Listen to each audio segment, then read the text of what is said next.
우리 지난 주일부터 5주간 세상 깨부시기라고 하는 제목으로 5가지 주제, 술, 담배, 게임, 음란물, 그 다음에 아이돌 5가지 주제를 가지고서 여러분하고 말씀을 나누기로 했어요. 그리고 오늘 두 번째 시간 담배에 관한 이야기를 하려고 합니다. 여러분 중에 담배를 피우는 학생들이 사실 목사님 생각하기에 절대 다수라고 생각하지는 않아요. 아주 어쩌면 여기 한 명 정도는 어쩌면 호기심에 담배를 피워 보았거나 지금 피고 있는 학생들이 있을 수는 있겠지만 우리 공동체 안에 사실 많은 친구들 피고 있지는 않을 거라고 생각해요. 그래서 목사님은 오늘 여러분들에게 담배를 어떻게 하면 끊을 수 있는지를 알려주지는 않을 거고요. 네. 담배를 왜 피우면 안 되는지에 관해서 하나님의 말씀을 통해서 함께 나눠보려고 해요. 여러분, 담배는 왜 피우면 안 될까요? 좋아요. 대답해 주는 친구예요. 혹시 나는 이래서 담배를 피우면 안 될 것 같다고 생각한다. 좋아요. 하나님이 싫어하시니까? 좋아요. 이건 그리스도인의 입장에서, 그죠? 그리스도인의 입장에서 담배를 피우지 않아야 되는 건 하나님께서 좋아하지 않으실 거기 때문에. 또 혹시 우리 친구 할렐루야. 두 친구가 똑같이 대답했어요. 똑같은 말로 죽어요. 맞아요. 이거는 꼭 기독교인이 아니어도, 그죠? 담배를 왜 피우지 말아야 하는가? 건강에 나쁘니까요. 그죠? 부모님 중에 자녀에게 야, 담배 한번 펴보지 않을래? 권하는 사람 있습니까? 없습니까? 그런 부모님은 없을 거예요. 왜요? 몸에 좋지 않고 좋은 것이 하나도 없기 때문에 그렇습니다. 그런데 여러분, 죽어요 라고 하는 대답 너무 좋은 게, 우리 건강을 해친다는 이유가 단순히 신앙 밖의 이야기가 아니라 신앙 안의 이야기이기도 해요. 첫 번째, 담배는 건강을 해쳐요. 근데 이 건강을 해친다는 이유가 성경적인 이유가 되기도 합니다. 여러분, 목사님이 급하게 사진을 미디어팀에 부탁했어요. 참 미안하고 고마운데요. 자, 원래는 폐 사진 한번 보여주세요. 네. 이런 사진 많이 봤을 거예요. 그죠? 목사님 사실 보여줄 생각도 없어요. 왜냐면 담배가 얼마나 건강에 해로운지는 목사님이 굳이 더 말하지 않아도 여러분 너무 잘 알 거라고 생각했지만, 그래도 목사님 생각 바꿔서 하나 띄우기로 했어요. 자, 여러분 담배를 피우면 여러분 몸속에 있는 폐가 이렇게 변해갑니다. Black lungs라고 해서 폐가 까맣게 되고 딱딱하게 굳어지고 엉망이 됩니다. 사람에 따라 물론 다를 수 있어요. 하지만 어떤 사람 정말 급속도로 이렇게 변하기도 한데요. 여러분 자신할 수 없어요. 난 아직 어리고 이제 호기심에 몇 번 피우는 게 전부인데 라고 해도 그 한 번이 얼마나 치명적인지 몰라요. 여러분, 술도 보세요. 어떤 사람은 10병, 20병도 마실 수 있지만 어떤 사람은 잘못 한 잔 마셔도 응급실에 실려가기도 해요. 비슷해요. 꼭 모든 사람이 담배 한 100갑 펴도 일단 그 정도는 괜찮아 이런 게 아니에요. 여러분 몸은 여러분이 다 알 수가 없어요. 담배를 피우면 건강에 해로워요. 근데 그건 성경도 같은 이유로 여러분들에게 담배를 피우지 말라고 이야기하고 있어요. 고린도전서 6장 19절에서 20절 말씀 우리 다 같이 한번 읽어보겠습니다. 시작. 너희 몸은 너희가 하나님께로부터 받은 바 너희 가운데 계신 성령의 전인 줄을 알지 못하느냐? 너희는 너희 자신의 것이 아니라 값으로 산 것이 되었으니 그런즉 너희 몸으로 하나님께 영광을 돌리라. 아멘. 자, 보세요. 너희 몸은 너희가 하나님께로부터 받은 바. 첫 번째, 일단 여러분, 우리 몸은 우리 게 아니에요. 내가 분명히 사용하고 있는데 내 게 아니란 말이에요. 여러분이 계속해서 사용한다고 해서 여러분에게 무조건적인 소유권이 부여되느냐? 그렇지 않은 경우가 참 많아요.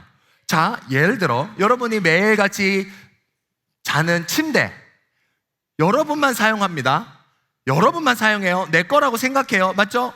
남들이랑 같이 쓰지 않아요. 내 거예요. 근데 여러분 용돈이 만약에 떨어졌어. 돈이 좀 필요한데? 해서 만약에 당근마켓에 여러분의 집에 있는 그냥 침대를 부모님 허락 없이 그냥 팔았다. 이게 될까요? 안 될까요? 돼요? 이렇게 팔아도 부모님이 아무런 말 안 하시는 집인가요? 목사님 생각에는 아마 1000개 가정 중에 999개 이상이 아마 여러분이 아무 말도 없이 내 거잖아 하고 당근에 팔면 문제가 생길 거예요. 분명히 내가 사용하고 있는 것이고 내 거라고 생각이 되지만 나만의 소유, 내가 모든 것을 다 할 수 있는 그런 소유는 아닐 수 있어요. 부모님께서 주신 거잖아요. 부모님께서 나 쓰라고 주셨어도 부모님에게도 그런 권한이 있어요. 그러니까 여러분 눈치를 당연히 보는 거예요. 비슷한 경우가 뭐가 있냐? 자, 여러분 문신. 여러분 청소년일 때는 당연히 부모님 허락 받아야겠죠. 하지만 자, 여기 유튜브인데 유튜브 영상 아니고 그냥 스티커만 몇 개 가져왔어요. 선 타투 후뚜맛. 선 타투. 일단 타투 한번 질러 놓고 일단 지르고 후뚜맛. 후 나중에 두드려 맞겠다는 거예요. 내가 비슷한 예로 허락이 용서가 허락보다 쉽다. 어른들이 뭐 아내한테 혹은 여러분들의 부모님한테 뭔가 원하는 걸 가지려고 할 때 일단 저질러 놓고 용서를 받는 게 허락받는 것보다 쉽다. 뭐 이런 얘기랑 비슷한 것처럼 이 영상의 청년도 어른이에요. 성인이에요. 성인이니까 내 몸 내 마음대로 할 수 있잖아. 맞잖아. 내가 담배를 피우든 술을 마시든 타투를 하든 성인이니까 내가 내 마음대로 할 수 있는 것 같지만 아니요. 우리는 누구나 부모님의 눈치를 봐요. 어른이 되어서도 내 몸에 문신을 새길 때 부모님 얼굴에 한 번쯤 스쳐간다고. 누구라도. 그래서 여기 이 청년도 마찬가지예요. 부모님, 이게 지금 배경이 어딘 줄 알아요? 아웃백 스테이크하우스예요. 20몇만 원짜리 스테이크를 먼저 사드리고 그 스테이크를 먹고 나서 이걸 공개한 거예요. 나 사실 타투했다고. 그 용서를 받으려고. 근데 어머니가 표정이 낳지 말걸. 이거 지금 끝까지 조금 아프면 된다 하더라. 이거 지우는 거, 지워라. 조금 아프면 된다더라. 레이저를 찢으면 된다더라. 이렇게 말씀하고 계신 거예요. 성인이 되어서 내 몸, 내 거라고 생각하지만 우리는 문신 하나 새길 때도 부모님을 떠올려요. 왜냐? 내가 내 몸을 만든 게 아니잖아요. 내가 부모님께로부터 이 몸을 받았잖아요. 그러니까 내가 그걸 자연스럽게 생각하게 되는 거예요. 내 마음대로 하겠다가 아니라. 같은 이치예요. 하나님께도 같은 이치예요. 우리가 인식하지 못하거나 인식하기 어려워서 그렇지 여러분의 몸은 부모님께로 받은 동시에 누구에게로부터 받은 거다? 하나님께로부터 받은 거예요. 그러면 내가 내 몸을 사용할 때에 하나님을 고려해야 하는 게 당연하고 맞는 거예요. 근데 이 몸은 특별히 이 안에 성령 하나님을 보내주시기 위해서 또 이 안에 성령 하나님께서 거하시는 성령의 전으로서 역할하게끔 하나님이 주셨어요. 우리 안에 성령 하나님이 계셔서 우리의 육신을 통하여 이 땅에서 이루는 일들이 선한 일이 되기를 기대하세요. 선한 일을 하기 위해서 우리가 허락받은 몸이에요. 근데 내가 이 몸으로 아무렇게나 내가 하고 싶은 대로 한다? 이건 말이 안 되는 거예요. 친구가 다리가 불편한 친구를 도와주기 위해서 자동차를 빌려줬어요. 내 친구 중에 다리가 없는 친구가 있어. 근데 그 친구에게 바다를 보여주고 싶어서 자동차가 필요한데 자동차를 빌려줄래? 그 친구를 도와준다고 자동차를 빌려줬는데 그 자동차를 가지고 친구를 도와준 게 아니라 그냥 내 마음대로 가고 싶은데 갔다가 그냥 그 자동차를 물에 빠뜨려서 잃어버린 그런 꼴이랄까요? 이를테면 목적에 맞지 않는 거죠. 우리에게 주신. 그렇기 때문에 여러분, 우리 몸은 내가 사용하고 있고 마치 내가 소유하고 있는 것 같지만 하나님께로부터 받았고 부모님께로부터 받았기 때문에 고려해야 해요. 내 마음대로 쓸 수 없다라고 하는 것을.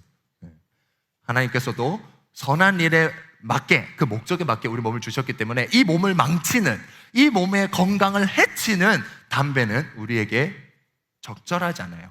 그냥 건강이 아니라 성경적으로 옳지 않아요. 두 번째, 담배는 하나님의 영광을 가립니다. 여러분, 요거는 여러분들 일단 한번 얘기해 봅시다. 자, 여러분들이 한번 최대한 객관적으로 한번 생각해 봅시다. 물론 여러분 주관이 담겨도 좋은데 여러분의 생각에 담배를 피우는 사람의 이미지는 어때요? 여러분이 생각하기에 담배를 피우는 사람의 이미지, 그러니까 담배를 피우지 않는 A라는 사람이 있고 담배를 피우는 B라는 사람이 있습니다. 누가 더 착할 것 같아요? 직관적으로. 그러니까 물론 봐요. 여러분 담배를 피우는 사람도 얼마든지 착한 사람일 수 있어요. 착한 사람이 그저 담배를 피우는 걸지도 몰라요. 성실한 사람이 그저 담배를 피우는 걸지도 모르죠. 왜냐하면 담배를 기호식품이라고 하니까. 하지만 여러분, 우리 머리는 아무리 그렇게 생각할 수 있어도 우리가 직관적으로 이해하는 건 그렇지 않아요. 우리가 직관적으로 이해하기에 어떤 사람이 담배를 피우면 그 사람에 대한 이미지가 짐짓 기웁니다. 편향됩니다. 자, 일례로 영상 하나를 볼게요, 목사님. 영상 하나. 네. 처음엔 저도 좀 놀랐어요. 근데 하도 많으니까 이제 적응이 되긴 했는데 그래도 남자분들이 저한테 오셔서 결혼 상대로 조금 꺼려진다라고 하는 이상형 중에 하나가 바로 흡연하는 여자입니다. 안녕하세요, 악령입니다. 오늘은 서브컬처 광고가 신작이 나왔다고 해서 한번 알아볼 텐데요. 이미 이런 경우도 국내에서 있구나. 그리고 이제 저희가 기피사항을 적으라 그래요, 남자들한테. 그러면 그 중에서 문신도 있지만 문신 못지않게 많은 게 담배입니다. 흡연하는 여자를 좀 꺼려 하더라고요. 근데 대표님 생각하기에 왜 여자들이 담배를 피는 걸 되게 꺼려한다 생각하세요? 이제 남자분들이 오셔서 남자의 시선으로 흡연을 하는 여자에 대한 생각을 저한테 얘기해 주시는 부분이라서 이건 제 생각이 아니에요. 남자의 시선에서 얘기한 부분에 대해서 몇 가지 얘기를 해드려 보겠습니다. 첫 번째, 사람의 본성은 쉽게 변하지 않을 것 같다. 그게 무슨 말이죠? 이렇게 보면요, 자녀에게 담배를 권하는 부모가 있나요? 술은 권해도 담배는 그치. 못 봤어요. 그런 부분이야. 그래서 담배 피지 말라고 하는 거의 의미는 뭐야? 몸에 안 좋고 보기 안 좋으니까 일단 어른들이 하지 말라 그래. 근데 하지 말라고 하는데 자꾸 해. 그럼 어떻게 생각해요? 쟤는 말을 잘 안 들을 거예요. 말 잘 안 듣는다. 그래서 그 허들에 대한 죄의식이 좀 없다라고 생각을 하는 거예요. 쟤는 그냥 일반적인 삶을 살 것 같지 않다는 거. 그렇지. 그리고 모범생들이 담배 피는 사람들이 많지는 않잖아, 사실. 우리 학교 다닐 때 어때? 불량한 친구들이 담배 피우고 술 마시고 하는 거잖아. 학생으로서 하면 안 되는 것들 중에 하나가 그거잖아요. 그 인식들이 쌓이기 때문에 담배를 피면 왠지 모범생일 것 같진 않다. 평범할 것 같지 않다라는 인식이 아직까지도 남자들이 있더라고요. 담배는 기호식품이니까요 라고 하시는 분들도 있지만 아직까지는 그래도 기피하시는 남성분들이 있다라는 겁니다. 여기 정도 좋습니다. 자, 이분은 결혼 정보회사, 그러니까 결혼하지 못하신 분들이 결혼하고 싶어서 이렇게 회사를 찾잖아요. 결혼할 만한 사람을 찾아주세요. 결혼의 듀오, 이런 회사. 여러분 알죠? 알죠? 그때 한 번쯤 들어봤잖아. 그런 회사의 대표예요. 대표님인데 대표님이 이렇게 여러 사람을 커플을 맺어주고 하잖아요. 어떤 손님이 찾아왔어. 저는 이런 사람하고 결혼하고 싶습니다라고 조건을 쭉 얘기하는데 그 중에 절대 담배 피우는 여자랑은 안 되겠습니다. 라고 하는 경우가 어떻다? 많다, 적다?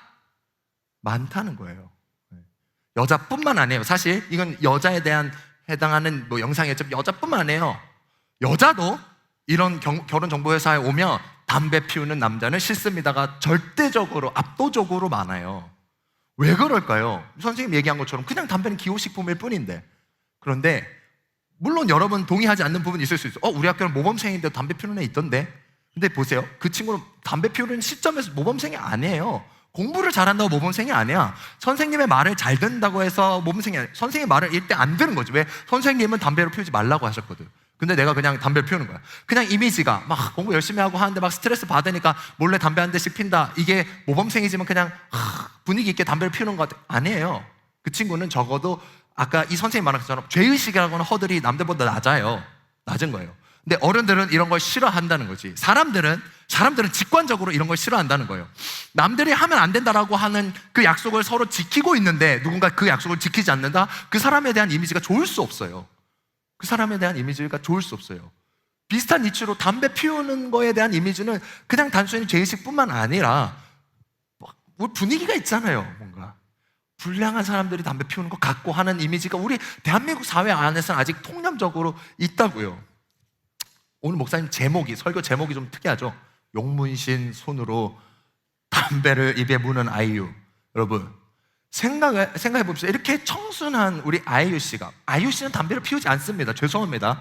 정말 이게 뭔가 오해를 살 수도 있을 것 같지만 아이유 씨는 담배를 피우지 않아요. 하지만 우리가 그냥 가정을 한번 해보자고. 이 청순한 아이유 씨가 만약에 담배를 막 손에 다 가렸지만 용문신 이만큼 해놓고 담배를 이렇게 막 피우는 거야.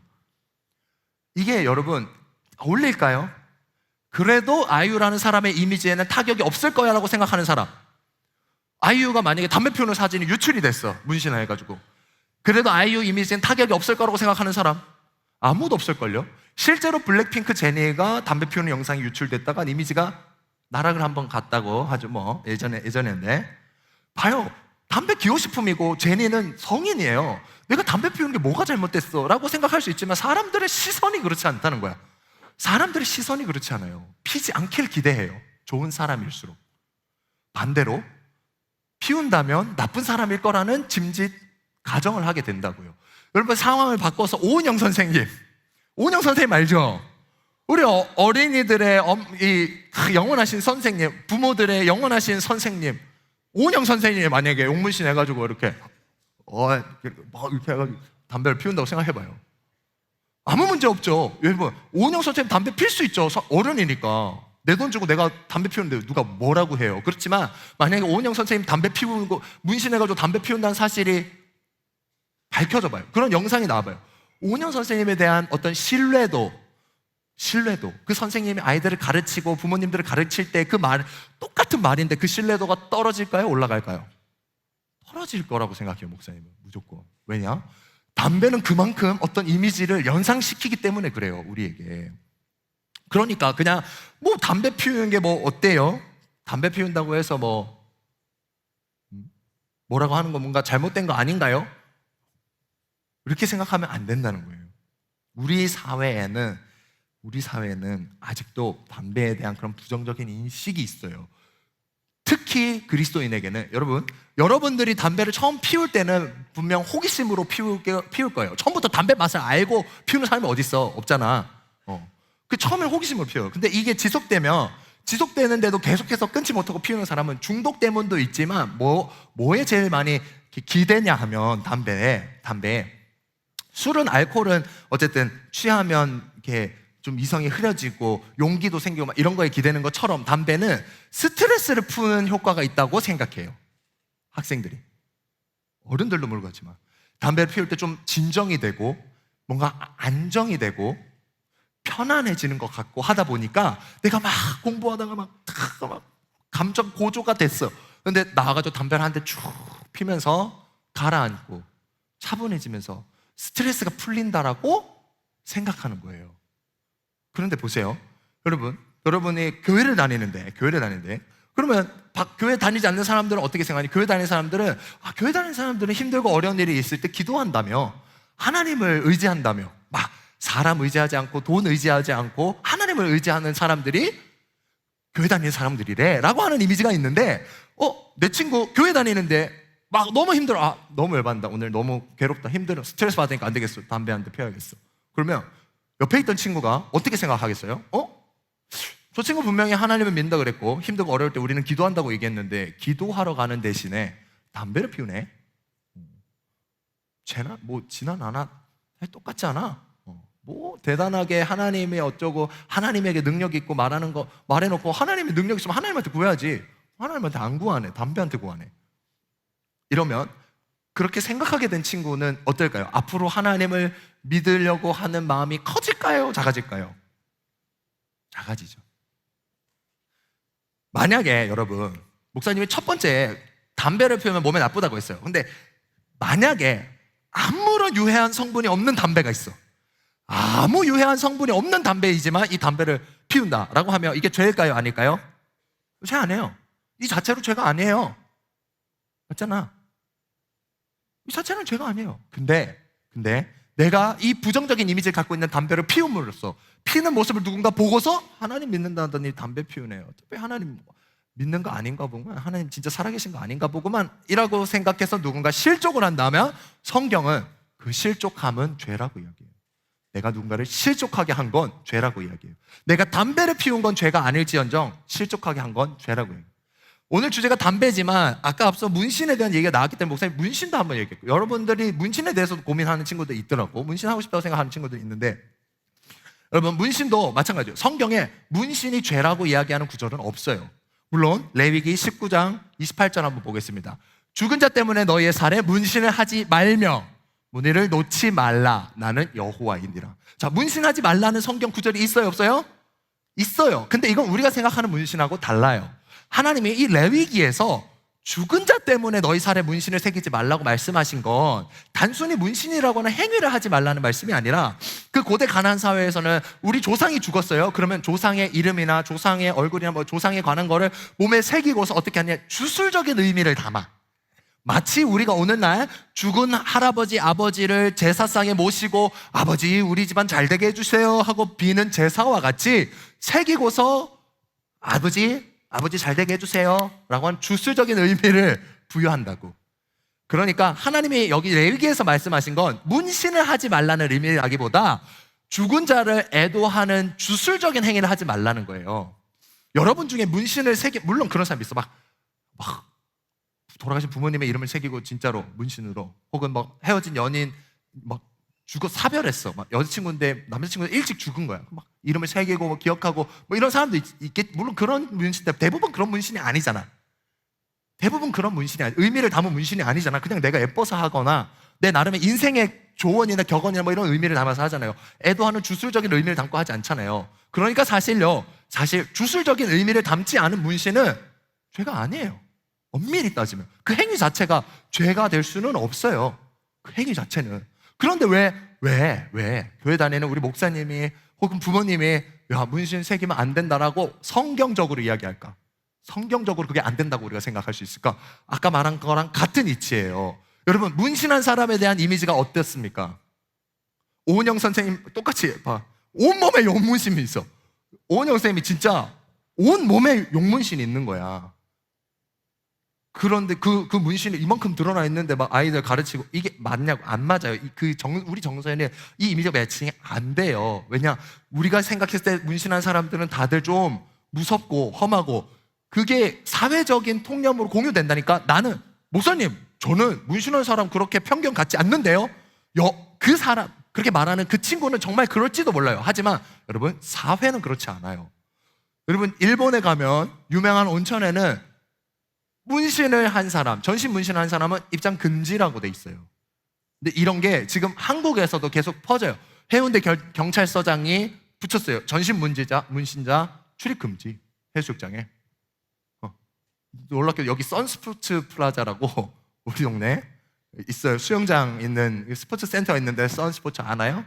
거기도 전신 문신 한 사람 이용 금지라고 붙어 있어요. 왜 그래요? 아니, 내가 문신 그게 뭐라고 왜 수영장에 못 들어가게 해? 왜 해수욕장에 못 들어가게 해? 왜 헬스장에 못 들어가게 해? 맞잖아요. 그러면 안 되잖아. 근데 이게 왜 통용이 될까요? 우리 사회에. 전신에 문신한 사람은 그 자체로 혐오감 혹은 위협감을 준다는 거예요. 여러분이 전신에 문신한 아저씨를 봤는데 나 아무렇지 않다고 생각할 수 있어요, 없어요? 목사님은 안 돼요. 솔직히 말하면 목사님은 안 돼요. 목사님 곁에 어떤 아저씨가 막 진짜 온몸에 문신하고 지나가면 어머, 이 사람 뭐 이렇게 조직폭력배 같은 생활을 하셨나? 너무 자연스럽게 그런 생각이 들어요. 여러분, 맞잖아요. 그런 인식, 사회적인 통념이 우리 안에 있어요. 그런데 여러분이 문신을 했다? 내가 교회 다니는데 나 문신했어. 그러면 여러분은 오해할 수 있을까요? 없을까요? 당연히 오해할 수 있죠. 당연히 오해할 수 있죠. 그러니까 내가 예수님을 믿기 전에는 문신을 하고 뭐 하고 했을 수 있어요. 근데 그런 사람들 간증이 많잖아. 예수님 믿고 나서 아프지만 문신을 다 지우기로 결심해서 지우고. 왜 지워요? 그게 아무렇지 않으면. 내 몸인데. 그렇지 않다는 거예요.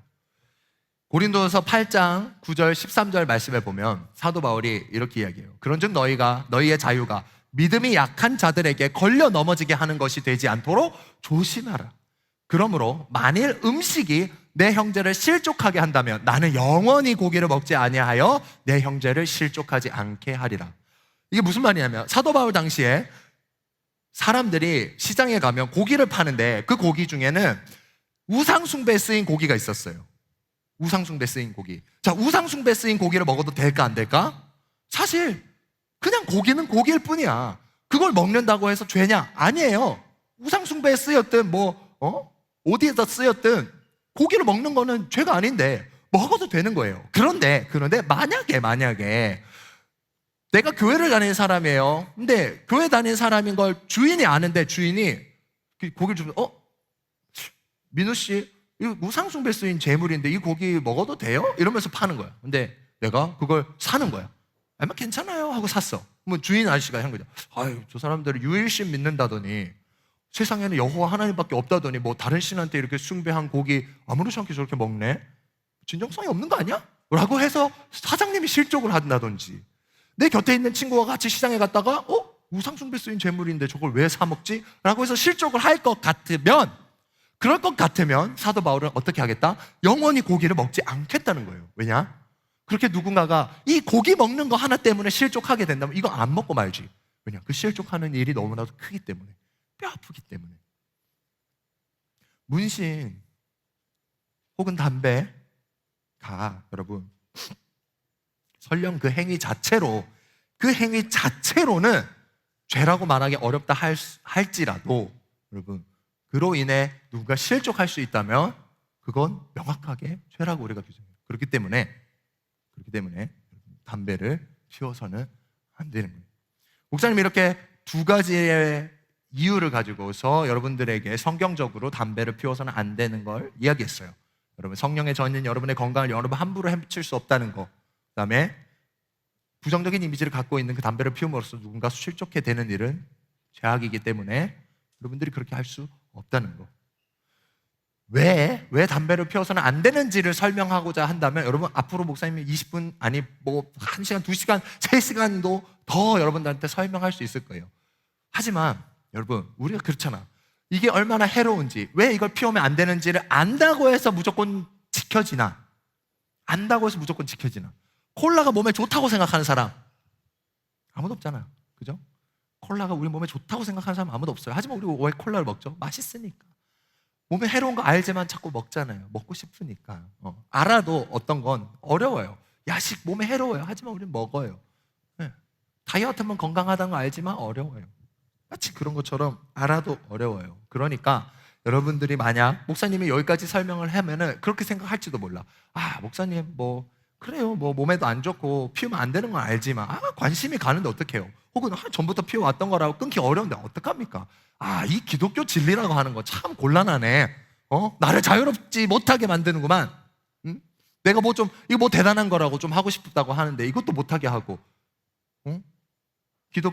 교회는 나를 구속하는구만. 나를 자유롭지 못하게 만드는구만. 이런 여러분 오해를 혹은 그런 생각들을 하게 될 수도 있을 것 같아요. 근데 우리가 예배를 시작할 때 처음 함께 읽었던 성경 말씀 요한복음 8장을 보면 요한복음 8장에 예수님께서 감람산에 올라가가지고 많은 사람들에게 말씀을 전하세요. 나는 세상의 빛이라. 그리고 음행한 여자를 용서해주고 이렇게 사역을 하시다 보니까 그 자리에서 예수님을 믿게 된 유대인들이 생긴 거예요.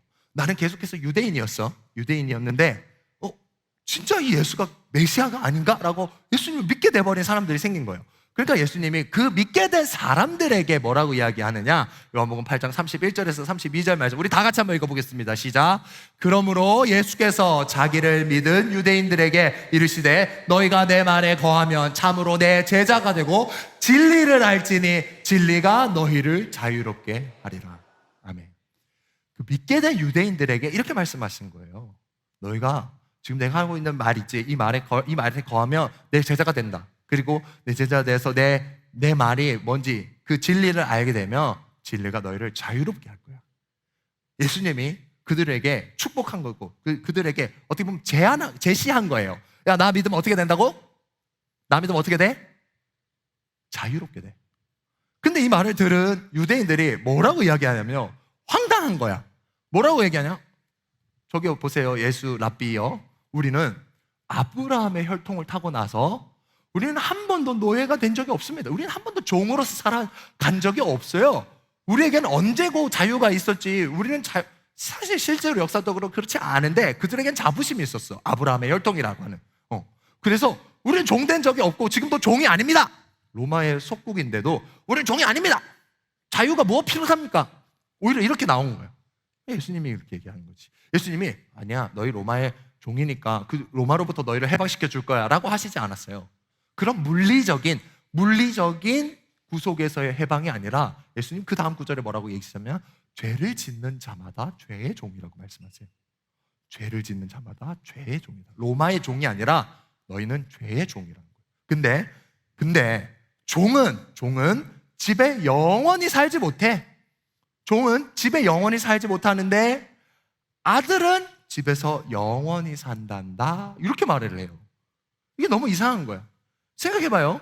종의 입장에서 자유로워진다라고 하는 건 어떤 것 같아요? 집에서 떠나는 거잖아. 내가 종이 아니라 이제 이 집을 떠나서 자유의 몸이 되는 게 진짜 자유 아닌가? 근데 오히려 종에게는 영원히 이 집에 살 수 있지 못하다.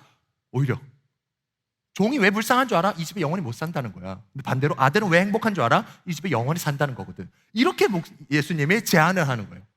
이때 이 집이 뭐냐? 유오키아. 이 집이라고 하는 표현이 요한복음에 다른데 어디 쓰이냐면 내 아버지의 집은 기도하는 집이라. 아버지의 집이에요. 아버지의 집에 영원히 거하는 게 자유예요. 이 집을 떠나는 게 자유가 아니라 이 아버지 집에 영원히 거하는 게 자유라고 말씀하시면서 진리가 너희를 영원히 아버지의 집에 거하게 할 것이다 라고 말씀하고 계신 거예요. 여러분들이 강아지를 키웁니다. 만약 여기 강아지를 키우는 친구들이 있죠? 강아지를 키우는데 강아지의 목줄을 채워서 산책을 가요? 그냥 강아지를 내버려 둬요? 강아지의 목줄을 보통 채우죠. 우리 목줄 이러면 또 막 목이 차 뭔가 이게 강아지를 괴롭게 하는 게 아닌가. 요즘은 이렇게 보니까 목사님 강아지를 이렇게 아주 어릴 때 잠깐 키워본 게 다른데 하네스라고 이게 목에 또 채우지 않아요. 그냥 몸에 채워요. 몸에 막 되게 막 강아지를 막 옥죄는 것 같고 이런 게 아니에요. 여러분 강아지 목줄을 이 하네스라고 합시다. 하네스 이 줄을 왜 채울까요? 강아지 입장에선 그럴 수도 있을지 몰라. 아 이놈의 주인 내가 가고 싶은 대로 좀 가려고 하니까 막 줄 땡겨버리고 나를 줄로 구속시켜가지고 아무 데도 가지 못하게 아무거나 먹지 못하게 아무것도 못하게 하네 라고 불평할 수 있을지 몰라요. 하지만 주인은 왜 강아지를 구속할까요? 강아지가 줄이 없으면 아무 데로나 가버려서 집을 잃어버릴 수 있으니까. 그 강아지가 행여 불쑥 쫓아가 나가는 바람에 내 마음대로 뛸 거야 하고 뛰는 바람에 오는 자동차를 피하지 못해서 교통사고가 나와서 죽을 수도 있으니까. 혹은 그 강아지가 먹으면 아프고야 마는 배탈이라는 이상한 걸 덥석 먹어버릴 수도 있으니까 먹지 못하게 잡아당겨주는.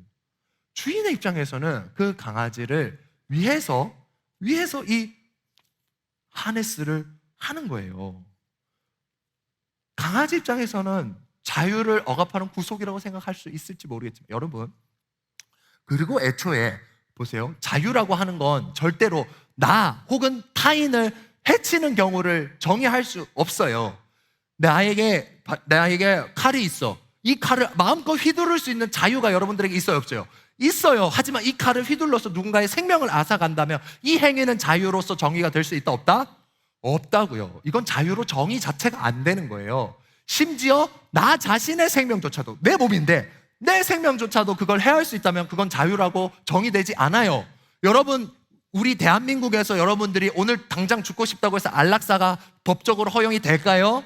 안 돼요. 내가 내 몸, 내 생명, 내 마음대로 하겠다는데 이거 왜 법이 막아요? 자유로 정의해 주지 않는 거예요. 자유민주주의 국가에서 내가 내 생명을 해야 하는 것도 자유로 정의가 안 되는 거예요.